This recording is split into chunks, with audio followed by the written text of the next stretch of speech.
Manusia yang terus bertumbuh. Kolose 2 ayat 6-7 berbunyi demikian.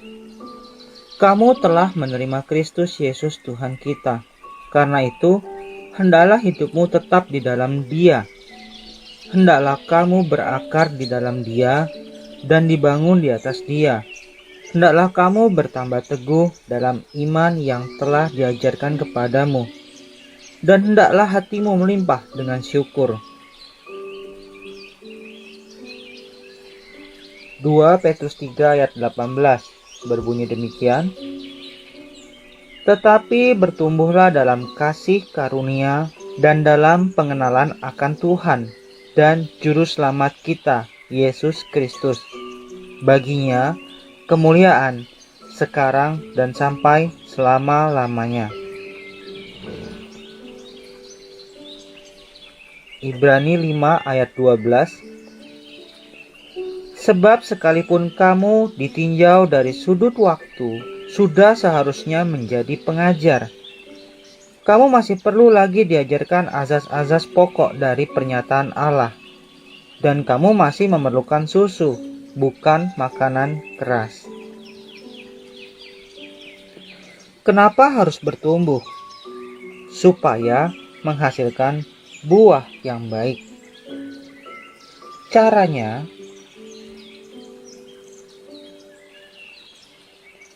penyebab kenapa tidak mengalami pertumbuhan, belum tertanam atau berakar, tidak serius, menganggap tidak penting, atau biasa saja, atau bahkan mengabaikan.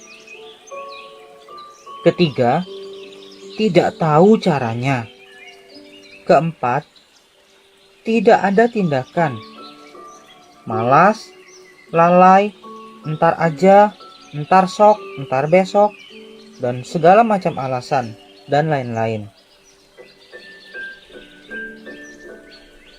1. Menerima Kristus, Sang Pemberi Hidup. Kolose 2 ayat 6 menekankan, yaitu mempunyai benih, yaitu Kristus Yesus.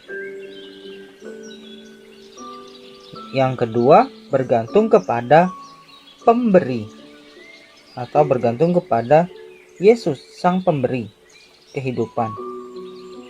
Ketiga, percaya kepadanya, kepada pribadi Yesus Kristus. Kedua, tetap di dalam Dia. Caranya, komitmen. Yang kedua, kesetiaan. Ketiga, berharap kepadanya. Ketiga, berakar. Yaitu 1, memiliki keyakinan atau iman yang kuat. Memiliki pengenalan akan Tuhan dengan benar. Tidak berdasarkan asumsi pribadinya, tetapi dengan membaca Alkitab dan mengenali Tuhan dari apa yang tertulis di Alkitab, bukan berdasarkan asumsi yang diajarkan orang-orang di sekitarnya atau cerita turun-temurun, tetapi mengacu kepada firman Tuhan dari membaca kitab suci atau Alkitab. Yang ketiga, memiliki pengalaman pribadi bersama dengannya atau mengalami sendiri bersama Kristus.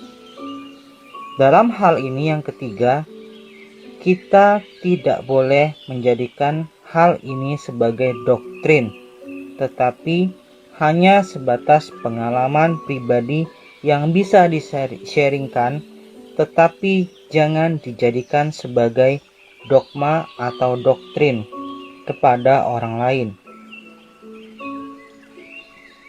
Keempat, dibangun di atas Dia.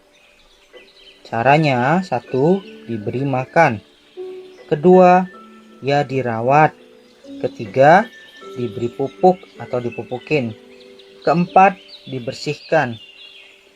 Kelima, Anda pikirkan sendiri sesuatu yang membuat kalian bisa bertumbuh secara maksimal.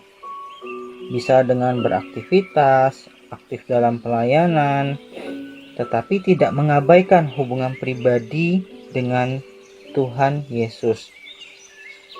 Atau bahkan kita memberikan waktu seperti melakukan Lectio Divina. Jangan sampai juga kepadatan dalam pelayanan seperti menumpuk